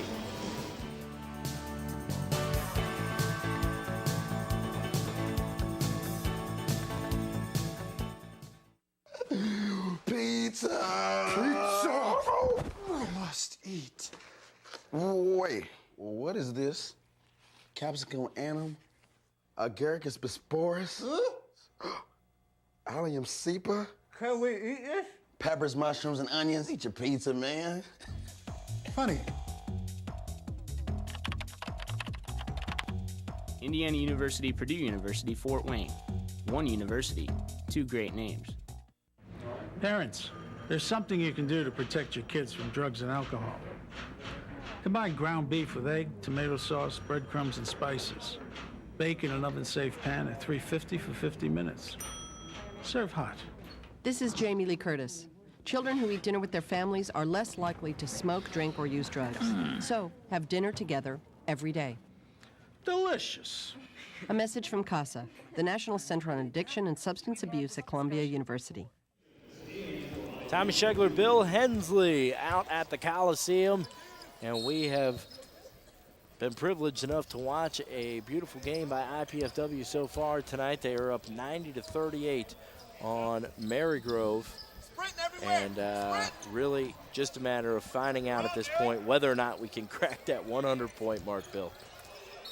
Ademi inside, gets fouled, gonna go to the line. Again, Marygrove mixed up her defense, went to a matchup zone. Again, good read by the Dons, got the ball inside, and a real good move by 44. He's made some offensive moves I didn't think he had. A bit of a mismatch when you have the matchup zone and the end result is a 6'9" Ademi up against a 5'11" Acho. There's a slight mismatch there, isn't there? Not a bad stroke from the free throw line for Armand either. You can really see his confidence has really blossomed from last year to this year. All right, 92-38. There's Marygrove trying to get it inside to Gay as they've done all night long.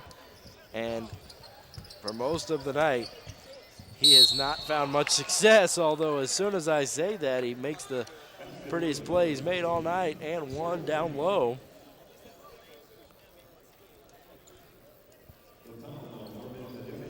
So Gay now to the line. Ademi gets the foul, his second. First one, or excuse me, completing that three-point play is good. Moving quickly now. Sprint. All right. Hands up. Girl, get around. Get around, girl. Oh, almost a steal there by the Mustangs. It's good to see Terry Jenkins in the game. He's a 4.0 student Yeah. out of a storied program out of Muncie Central. Played in the state tournament a couple times, finals. Oh, thought about the three. Got to get it back to him. Here's Lepper. Drops it in. You can just see the confidence in that stroke Exactly. as more minutes, as the minutes go by. He's going to be a nice player.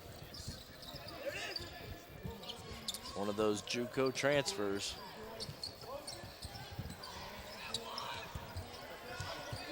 Gay working against Ademi. behind the backboard. No good. Demetrius Johnson the other way. Doesn't have numbers, doesn't care. Powers his way through 2 defenders. Get off me. Johnson just, wow. That was an impressive move. Demetrius says, I'm making up for lost time being out with the injuries. Yep, absolutely. 2 minutes left to go. Mr. Hensley said it at the 6-minute mark. 100 would happen. We're only 4 points away. 3 ball on the way and good for Zach Martin and the Mustangs. Like to keep them under 50 as well.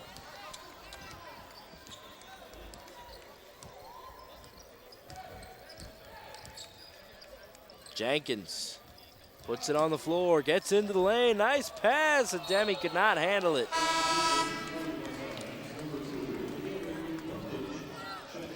Martin checking out for Marygrove, as well as Donnie Jones and Acho, as Coach Dave Sichterman clearing his bench a bit.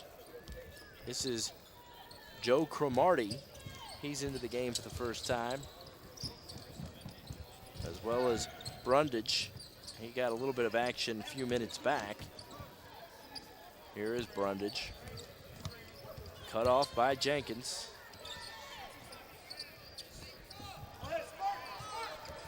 Minute 15 to go. Need 4 points if you're the Dons right now. Martin off the pick and roll, spins, and gets a nice finger roll to go. Good execution that time. Lepper, quick pass. Ademi gets it. 98-46. Nice pass by Pat Lepper that time.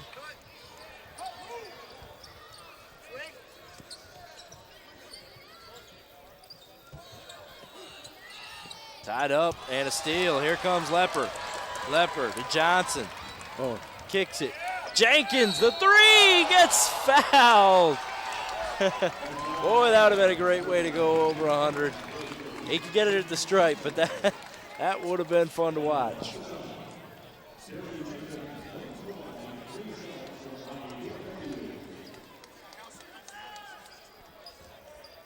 Of course, Coach Fife, still coaching as Jenkins misses the first. Now it gets a little interesting. Now the pressure's on Terry. Coach Fife got Eggerick. Second one, good. As you can hear the crowd.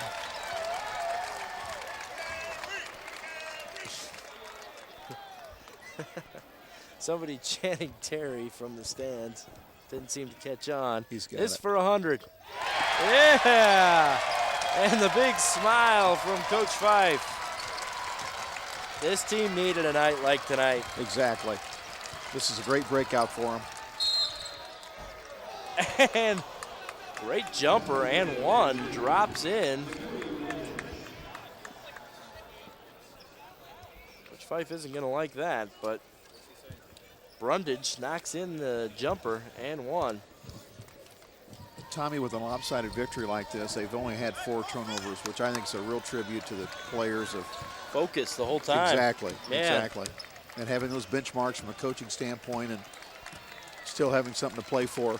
Very solid point and a very solid win put in by the Dons. 100-46, 48 I should say, gonna be the final score. Dons end a 4-game losing streak. And that man right there, Coach Dan Fife, couldn't be happier with what he saw from his team tonight. Pleased with how the outcome came out. And boy, when you look at this win, this is one of those wins where you'll look back and it could be a turning point for things. Because, you know, a 4-game losing streak, you never know where something's going to spiral and in what direction it could spiral. And this could get things going back in the right direction. Tommy, I think it is. When I attended the shoot-around today, you could just see how positive the coaches were with the players and how positive the players were. And I think it's from a standpoint, they know what they've got, they know what they can do, they just need a few breaks. And I think this could be the turning point in the springboard to get those 15 victories for the second half of the year. All right, final score, 100-48. We will be back, go over the final stats, and we hope to catch up with a member of the Dons coaching staff when we return here on MyTV.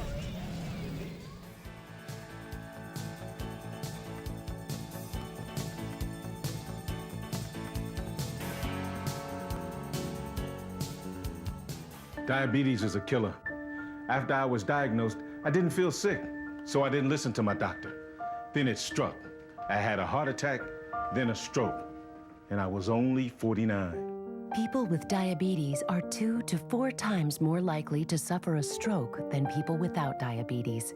And many who survive are severely disabled.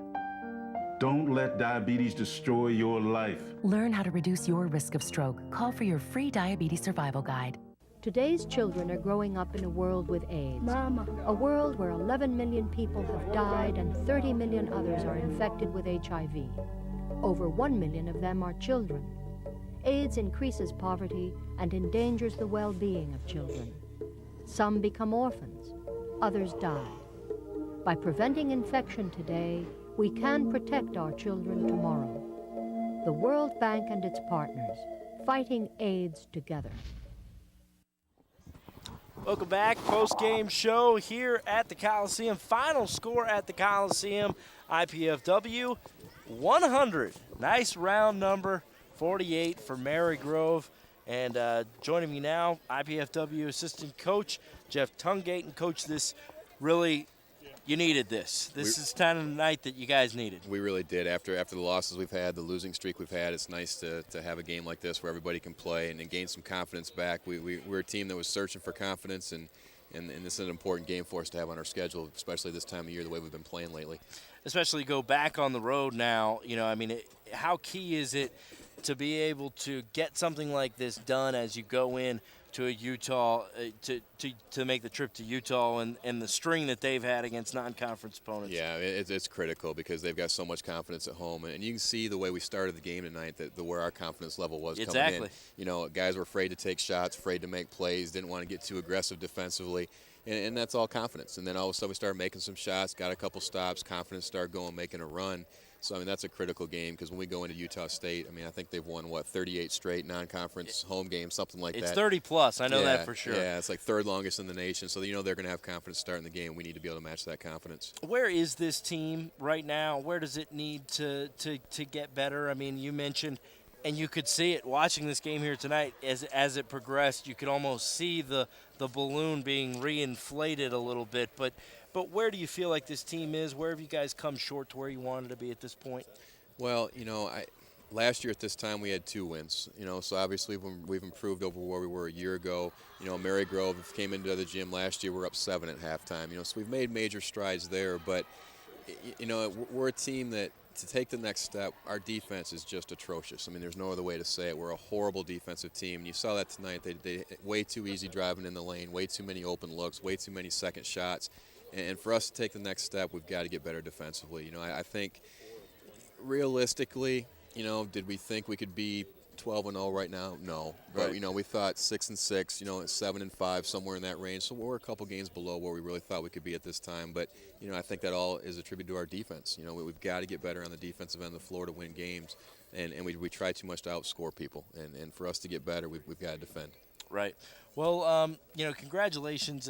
This is a much-needed win, and hopefully it can get things going a little bit in the direction you want. You guys back on the road again. I mean, that's just kind of the way that it goes for you. But good luck on the road trip, and I think a lot of positives can come from tonight's victory. Yeah, I agree, and we just got to keep working and keep getting better and get that confidence level where we know we can close games and play for 40 minutes. We're pretty good for about 30, and we've got to make sure that we're good for 40, and that's the next step we have to take. All right, Coach, thanks a lot, and we'll be right back.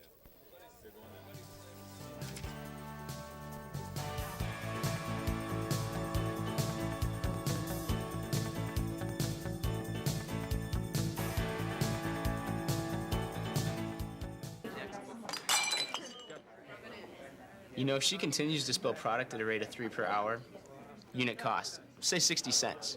Factor in breakage, downtime, lost sales, you're looking at $2,400 a month.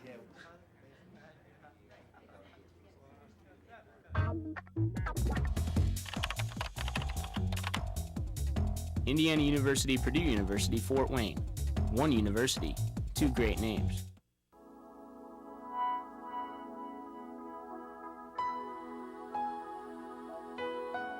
While progress should never come to a halt, there are many places it should never come to at all.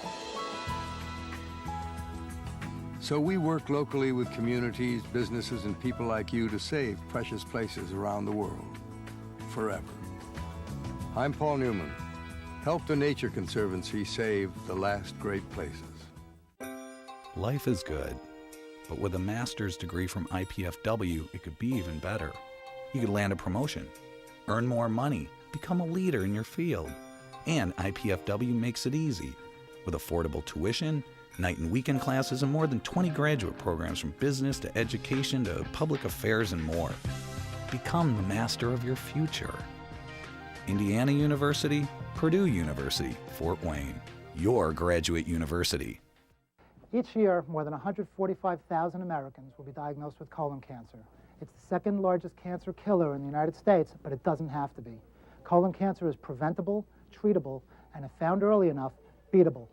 If you are over 50 or have a family history of colon cancer, speak to your doctor, get screened, and understand your treatment options. Heads up, Coach. Visit mybluestar.org and pass it on.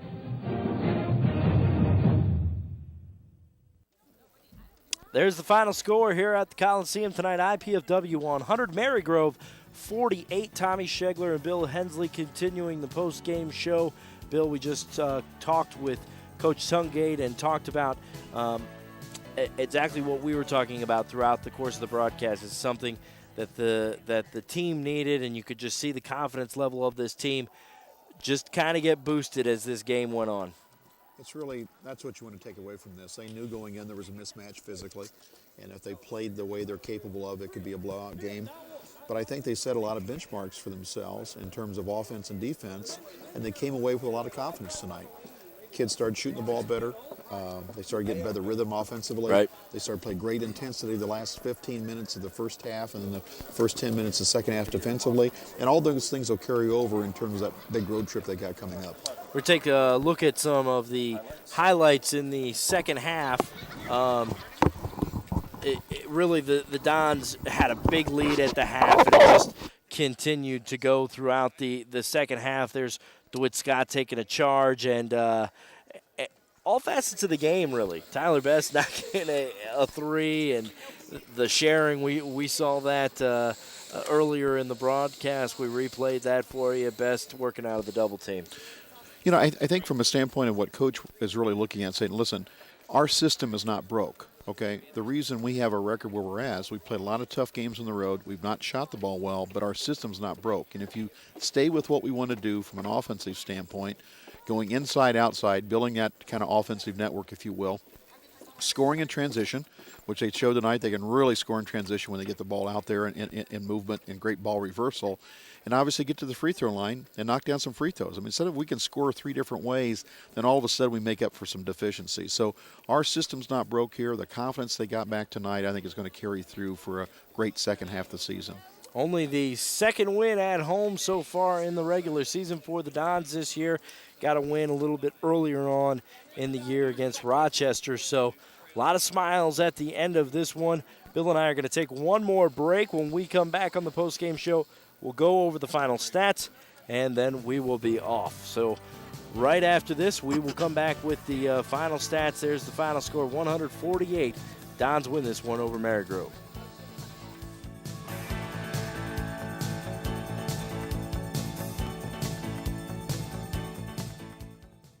I've gone away to a college where the class size is small. I've gone away to a college with a beautiful campus. I've gone away to a college that cares about diversity. I've gone away to a college where I get to live in my own apartment instead of living in a dorm room. I've gone away to a college that really isn't that far away at all. I go to IPFW. IPFW. I go to IPFW. To find out more about college life at IPFW, go to our website. Indiana University, Purdue University, Fort Wayne. One university, two great names.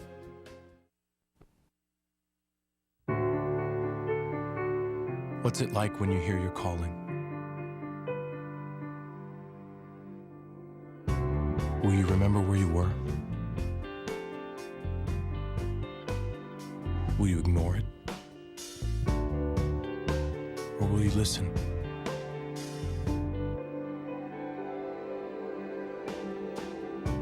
What if it calls you to go halfway around the world? To share your skills? To serve people you've never met? To do things you never thought you could? What will you do when you hear your calling?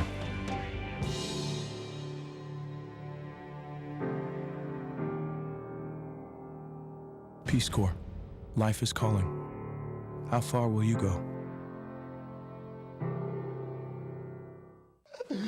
Pizza! Pizza! Must eat. Wait, what is this? Capsicum annum? Agaricus bisporus? Allium cepa? Can we eat this? Peppers, mushrooms, and onions. Eat your pizza, man. Funny. Indiana University, Purdue University, Fort Wayne. One university, two great names. 100, an even 100 to 48. IPFW winners tonight over Marygrove, ending the 4-game losing streak that had been haunting them over the last several weeks and hopefully getting things back going. Tommy Schegler along with Bill Hensley. And Bill, let's take a look at these final stats that we've been talking about. Talk to me a little bit about the things that jump out to you on this page. Well, they shot 54, almost 55% for the game from the field goal range. Obviously, that's up almost 15 points from what they've been shooting for the season.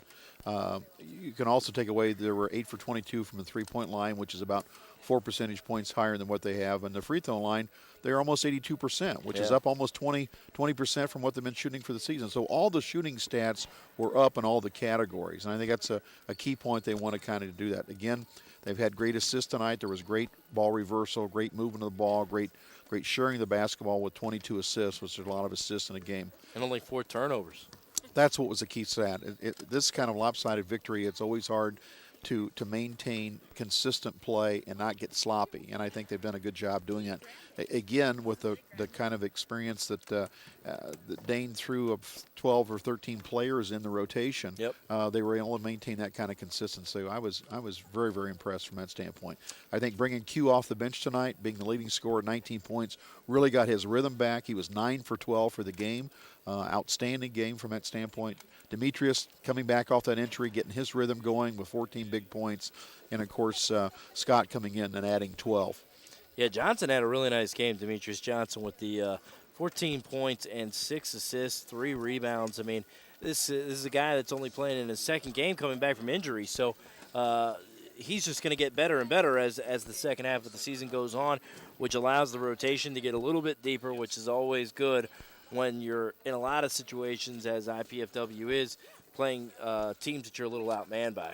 No question. And again, back to a point we were talking about earlier, is that when you share a lot of tape and scout people with 11 games under their belt, they're played a different way. And so the first part of the year, they triple-teamed Tyler in the low post because some of the offensive weapons weren't there in the perimeter. I think you're going to find now with these guys getting their stroke back, scoring in transition, where they can score points in bunches, you're going to find that teams have to play us differently the second half of the year. And with that, then, it's going to be an interesting second half. Take a look at the schedule coming up. Of course, these are the games that the Dons just wrapped up. Marygrove just finishing up 100 to 48 victory tonight. And upcoming schedule as we look ahead to some of the things that will be going on for the Dons here in the next few weeks. Of course, they go on the road, as we mentioned, at Utah State, at Eastern Michigan, and at Wright State. Those games are on the 21st, the 31st, and then January 2nd. Going to be all the way to January 4th before we see the Dons return back here to the Coliseum and to my TV. They will be hosting Anderson on that night at 7 o'clock. That's January 4th. They will be playing Anderson at 7 o'clock, and you can catch that game here at the Coliseum or right here on my TV. Once again, the final score here tonight, 100 to 48. The Dons snap a 4-game losing streak, a much-needed win for IPFW here on the Coliseum floor. They get a nice win and go on the next road trip with a little bit of added confidence as they head in. For Bill Hensley, I'm Tommy Shegler saying so long from the Coliseum. One last time, Dons 100, the Mustangs of Marygrove 48.